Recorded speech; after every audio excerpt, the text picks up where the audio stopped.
So this isn't an unscripted video, as in I didn't pre-write this, but this is something that is just a talking point that I kind of want to ask you guys as a whole. First of all, I know that in writing and everything in books, literary agents are very subjective. The reason I'm bringing this up is because I've been trying to get a literary agent to grab my book that I really want published, because I've worked on it for the past 11 years since my sophomore year of high school, and it's done, right? The whole series is basically done. Book 1 and 2 have been edited, read, scrubbed, everything else. Now, every literary agent I keep giving them to keeps giving me the same answer of, oh, well, I don't think I can champion it.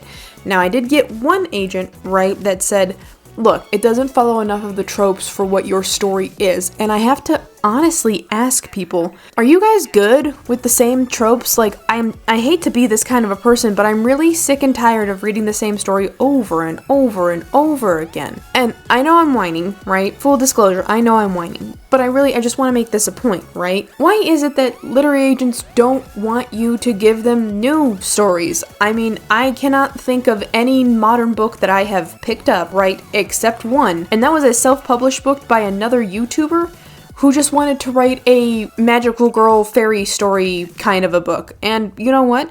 It's a little rough around the edges, but also it's really not. And if you're wondering, well, who's the YouTuber? Thomas Vacuo. They do a lot of Winx Club and like magical girl stuff. Also, they're really into Taylor Swift. We're not friends, I'm just like to watch their content. It keeps me occupied while I'm at work doing other stuff, but I digress. It doesn't follow the same cookie cutter mold. I personally find that the cookies that come out weird shaped, right, taste better, because the ones that are just perfect circle cookies kind of are boring and bland and you know everything that's going to happen. I like when this stuff is, hey, it's this genre, but there's a twist. There's something cool. There's something new, there's something different. And I don't understand why mainstream literary agents won't even bother to, I don't know, try to give these books a chance. Because I have a friend, right, who's also writing a book, and I like their book really a lot, like a super lot. But their book series isn't done because they just started it about 4 years ago. So they're still working on it. The TLDR spoiler-free version of this is, a long time ago, witches got pushed back into a magical circle because they were dicks to people a whole hell of a long time ago. But through their own meddling from one witch who has absolutely no powers, managed to get through the barrier, and now they have to figure out how to let everybody else out because the witches that caused this issue are no longer alive, but the people that are scared of them have now turned their, well, they were dicks a long time ago, into a whole ass melodrama of woe and misery, and none of it's actually true. I really like it. Plus, it's got a lot of interesting characters, but they do not get any kind of recognition. She's also been trying to get a lit agent, and they keep telling her no too because it doesn't follow enough plot points that maybe people will like. But why? Why does it have to be the same stuff? It's so boring. It's super duper boring. It's kind of like, look, tangent on this, right? When you play a Pokemon game, here's the same thing that happens all the time. You're a 10-year-old kid who gets to have their first Pokemon, and the undefeated champions somehow fall by your immaculate no, it's not your immaculate Pokemon skills. It's how the story goes. You always get to the end, you always beat the champions, you always get the god Pokemon of whatever region you're in, and this has been the same formula over and over and over again.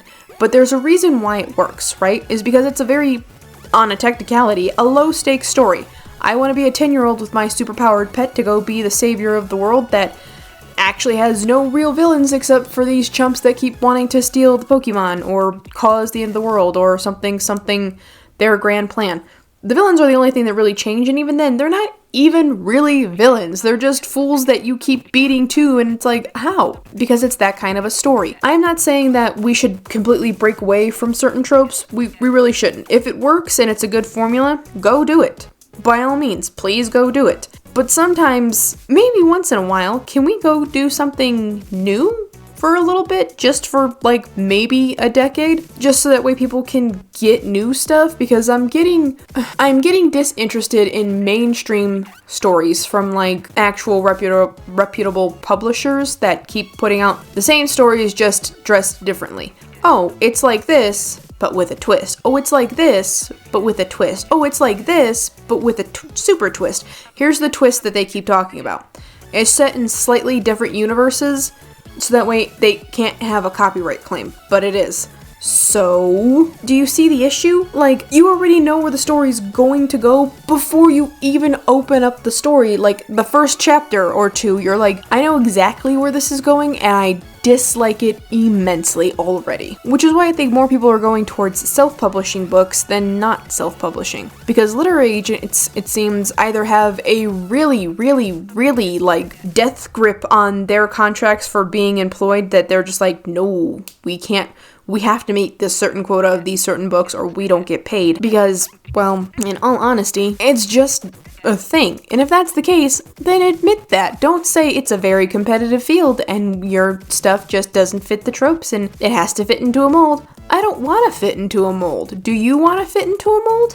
Molds are how you get boring stuff, like boring books and boring plot lines. Like, whoever the person for getting Twilight up off the ground, right? Whoever picked Stephenie Meyer's stuff, you should have done a lot more to push back on some of her ideas because you have to remember, whatever you put out, it's still going to be sold even 10, 20, 30 years later, and the demographic that reads it is always going to keep changing because humans do not live in a static vacuum. So what sounded cool, right, to the 15-year-olds that wrote this but are now 30-year-olds, they're like, ooh, this is rough. It aged really poorly, like spoiled milk. You have to remember that. You have to keep that in mind. So if it's a subjective field, okay, fine, I believe that.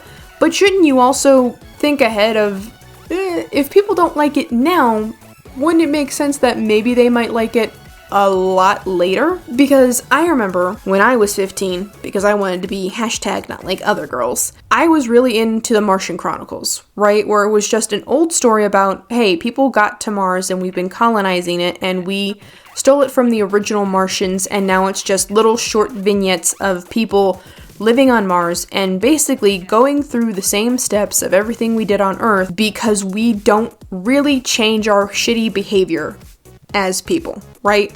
That's a generational thing that one person has to start teaching their kids better, and then through symbiosis and meiosis and osmosis, their friends learn from them little idiosyncrasies that they then pass on to their children and so on and so forth.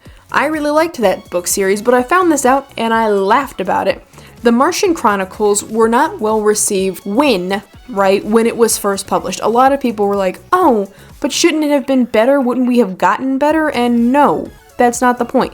But I found that a lot of people in the modern century, after it was written, actually really do enjoy it because that is not the point of this story. The point of the story is human beings as a whole, unless one generation really works hard to change the horrible behavior, right, they learned from their parents and grandparents, the generations that precede us do not change their ideas either. And I think we should. We should start changing ideas. Like, why can't we? Like, I really honestly don't get it. Why are we not allowed to say, this is a really horrible take on something, I don't like it, we need to change it? You should be allowed to change your mind on things. You should be allowed to change your tastes. But no, that same horrible opinion people associated you with when you were 14 and not done growing, they still associate it with you, and it's one of those, guys, please, growing is part of growing up. I've changed. Not a lot, but significantly enough that, I'm not really that kind of a person like I was before. Again, I know this is a whiny kind of a thing, and I'm not whining because no literary agent will pick me up, because guess what? I can just keep bothering them until I do find one that picks me up. And in the event I can't find one, then I'll go down the self-publishing route. It's not like I haven't done that before. BT Dubs, that first book that I did, I just wanted to see if I could do it, and it was actually a really bad book. And no, you can't buy it anymore because I completely pulled it off the shelves. Maybe I'll come back and redo that, but probably not for a while because, oh man, it was a lot of work just to get 2 books self-published, and they didn't even sell well. Where was I going with this? Right. And the point is, I feel like we should start asking for new and interesting things, because if it's a certain genre and that's what people want to see in that genre, sure, let's do that. But why can't we be allowed to, hey, this genre's been around for forever, I'm tired of seeing these tropes and these stories in these tropes, can we change them? I think we should be allowed to ask for that. But then again, what do I know? So that's really all I've got for today. So thank you guys so much for coming to my video. Thank you again to my editor, and I hope you guys all have an amazing rest of your day. Bye-bye.